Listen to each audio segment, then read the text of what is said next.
Hey everybody, welcome to another episode of Travis on Sports. As always, I'm your host, Travis Tyler. It's Wednesday, June 22nd, 2022, and on this week's show, I'll preview some of tomorrow's NBA draft. There's a new NBA champion.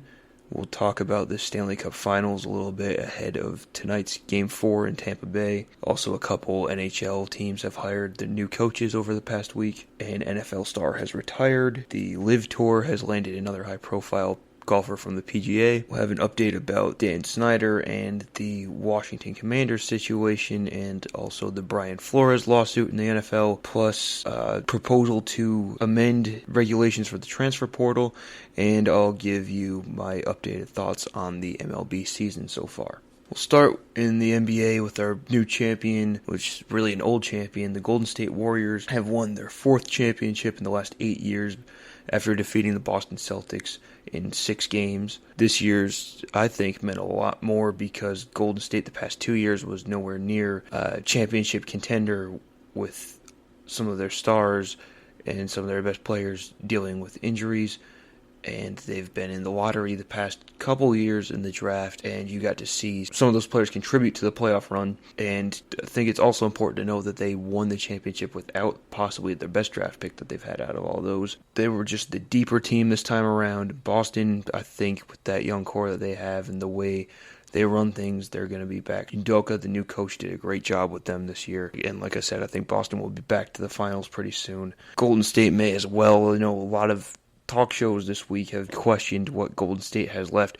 To me, I'd say there's probably about a 4 or 5 year window left for them to add at least another championship. They still have their core with a few young players that seem to be developing at a pretty good rate. The big thing will be keeping those players when they're demanding bigger contracts, and those big contracts are going to come fast and furious at the rate that guys like Jordan Poole and Jonathan Kuminga have already developed, not even to mention Moses Moody, who was supposed to be their best rookie. And let's not forget, they just won the championship without the former top 3 pick and James Wiseman, who's probably the best center on the team. They had Kevon Looney, who's a bit of an undersized center and kind of an old school type of player as the starting center.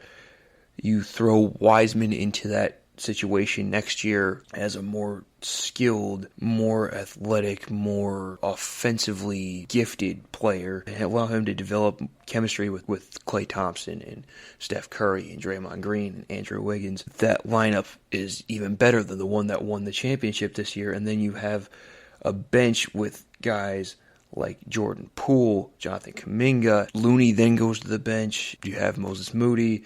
You have Gary Payton II, Juan Toscano. It becomes a very deep bench that could be a bad starting lineup for some team somewhere, but is a very solid group of players to have on the bench. And with Steph and Klay and Draymond entering their mid to late 30s, those players and their development are becoming more and more important, more and more crucial. But at that age, there's still time to win more. The window's still open for a couple more years. But eventually, how long this dynasty lasts is going to depend on how well they continue to develop those younger players that are eventually going to take over once Curry and Klay and Draymond are no longer the center of that team. Now, the NBA draft was tomorrow night on ESPN at 8 Eastern. Unlike the NFL draft, it's just one night, 2 rounds. There's usually 60 picks, but I think there are a couple penalized teams or something that will have fewer picks in this year's draft. The Orlando Magic have the first overall pick,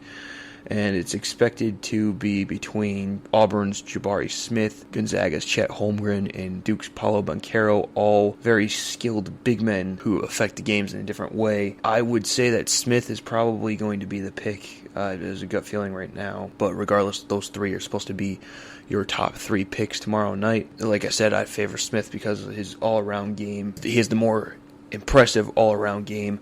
Banchero, for me, would be the number 2 just because he's a little more athletic, a little stronger, a more gifted athlete with scoring ability than Holmgren is. Honestly, I get the appeal of Holmgren with his size and some of the things that he can do on the court, but I've never been totally impressed with him the few times I've gotten to see him. His style does fit today's game as one of those bigs that's able to play out on the perimeter and shoot from outside and can handle a basketball, and that's where today's NBA has trended, but if he gets in a situation where he's asked to play inside, he's going to struggle there in the pros until he puts on more muscle because he's a twig right now. But after those first 3 picks is when it gets really interesting. You don't really know what Sacramento's going to do at 4. They have the point guard in De'Aaron Fox, so why would they take another one? Which leads you to think that Keegan Murray might be the pick there. There has also been discussions that a lot of teams are trying to trade up for that spot.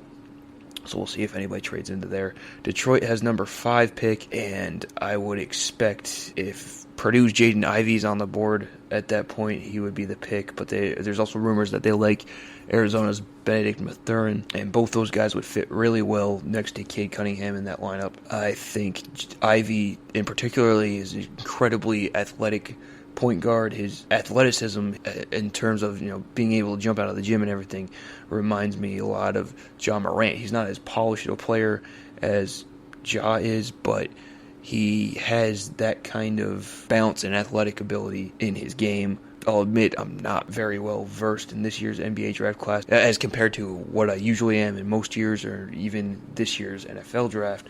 Like I said, Ivey's my top guard. Mathurin is a very good wing player as well. He can score from the outside. He's strong enough to drive to the hoop and be aggressive there, and he's a pretty good defender and got some length, and he's a very physically well-rounded player. Also in the lottery, you should keep an eye on Kentucky's Shaedon Sharpe, who reclassified but never really played at Kentucky. Wisconsin's Johnny Davis was a very good player this year for the Badgers. Duke's A.J. Griffin is high on some people's boards. G League guard Dyson Daniels, known more for his defense, could also sneak up there, as well as Memphis big man Jalen Duren and possibly Ohio State star freshman forward Malachi Branham. Other prospects I'm watching for later in the first round, I would say Baylor's Jeremy Sohan, who's a small forward / power forward. He has a chance to go in the late lottery at 13 or 14, or just after that at the 15, 16, 17 range. Same with Duke center Mark Williams. Notre Dame point guard Blake Wesley is probably going to be in the early 20s range. This year's class is one that has a lot more top college prospects than the international players we've seen in the past, like a Porzingis and a Luka Doncic, or even a Frank Ntilikina, or a Sekou Doumbouya, or Dante Exum. So you should be pretty familiar, if you're a college basketball fan, with the guys that are coming to the NBA. Some guys that I've seen rated as mid to late first round guys that I could see falling to the second round or just later in the first, and projected Kansas guard Ochai Agbaji. Good scorer. I'm not sure how well he actually translates to the NBA at this point, though. E.J. Liddell, the power forward from Ohio State, I think he could be a good bench player in the league, and he was a very good college player. I don't see him as a first-round prospect in my mind. And then Kennedy Chandler, the point guard for Tennessee, I think he's still a first-round pick. It's just I don't think he's going to be selected as highly as most of the draft pundits out there have him. One guy that I really like late in the first round is Arizona point guard Dalen Terry. He's my sleeper prospect to be the guy that's taken outside of the lottery but have a lottery-type impact like what Bones Highland did for Denver this year. Second round guys I like, Alabama guard J.D. Davidson is a very gifted scorer. I think he could bring some value in the second round, as could Marquette's Justin Lewis. Michigan State's Max Christie is a borderline first, early second round guy. I think he fits more in the second round now. He didn't have the season he was expected to have. He was a projected lottery pick at this time last year, and he had a good year. Didn't completely live up to expectations for the entire season. I think he could have used another year in college, but he is staying in the NBA draft and will likely be a middle second round pick. He's got a great shot. It's a good 3-and-D wing.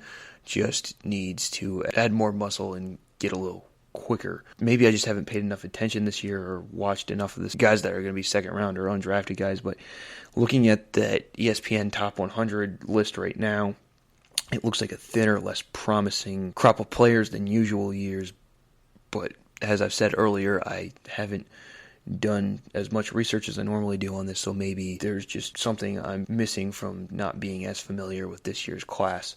In an unsurprising move in the NBA, Houston guard John Wall has picked up his player option for this season, which will keep him with the Rockets. The Rockets have been trying to trade Wall, but have not found any takers, and it makes sense because he's not the player he used to be, number one. Also, at his best, he was an above-average player, not a superstar player, a very good player who can work with other very good players like he did with Bradley Beal, but he commanded that max contract, and he's not a guy who was going to live up to that max contract, and that's just the reality of today's league. These guys are getting max contracts for being above average players, and you'll see their careers a little later when they want to be traded or when teams want to trade them and they're not getting the playing time they want, that these big contract numbers are becoming a factor in who is able to trade for them and who has interest in trading for them. Wall was the go-to guy in Washington, but he hasn't been the go-to guy anywhere else since he left there. Some teams would take him in a heartbeat, I think, but he's still attached to that massive contract, and no team is going to go touching that right now. The Stanley Cup Finals in the NHL, the Colorado Avalanche lead the Tampa Bay Lightning 2-1 after 3 games in the series. Tonight is Game 4 from Tampa. Game 1, the Avalanche won a thrilling overtime game within the first couple of minutes, and we covered that on last week's show.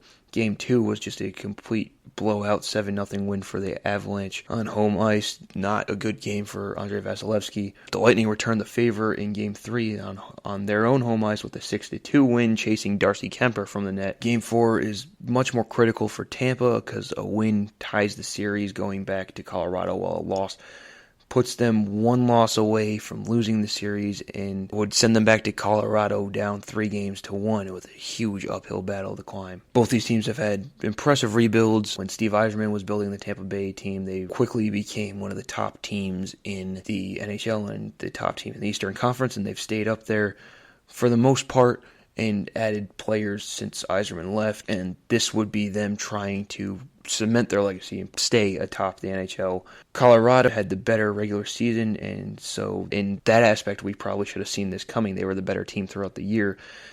But I thought Vasilevsky would give the Lightning more of an advantage over Kemper than he has so far. He's really only been the better goalie in 1 game if been watching the series so far. And as a Red Wings fan, I can't bring myself to root for Colorado. Seeing that documentary coming up on ESPN about the rivalry, grew up hating the Avs, and while I don't hate them as much as I used to, I definitely can't see them winning a Stanley Cup. And on the other side, Steve Yzerman, who built most of this Lightning team, is currently the GM of my Red Wings and attempting to build the same thing there that he built in Tampa Bay. So seeing a team built with his plan win a 3rd straight Stanley Cup is definitely appealing to me. Although the three-peat is not looked likely at this point, particularly if more games go to overtime. Colorado has looked like the fresher team in most of the games, except for Game 3, and really controlled the puck in that one overtime sequence, and I don't think Tampa's played very well in overtime overall this postseason. A few head coaching openings have been filled in the NHL over the past week or so.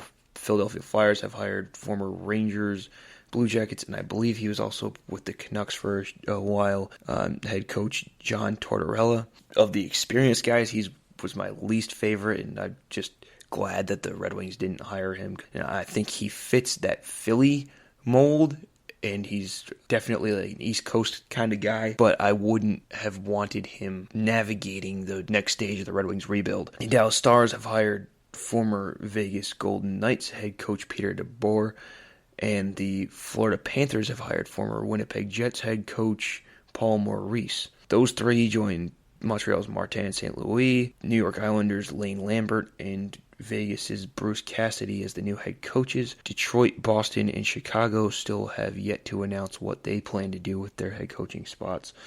As I said before, I've never been much of a fan of Tortorella, but he does have a resume that warrants another shot at a head coaching job, especially that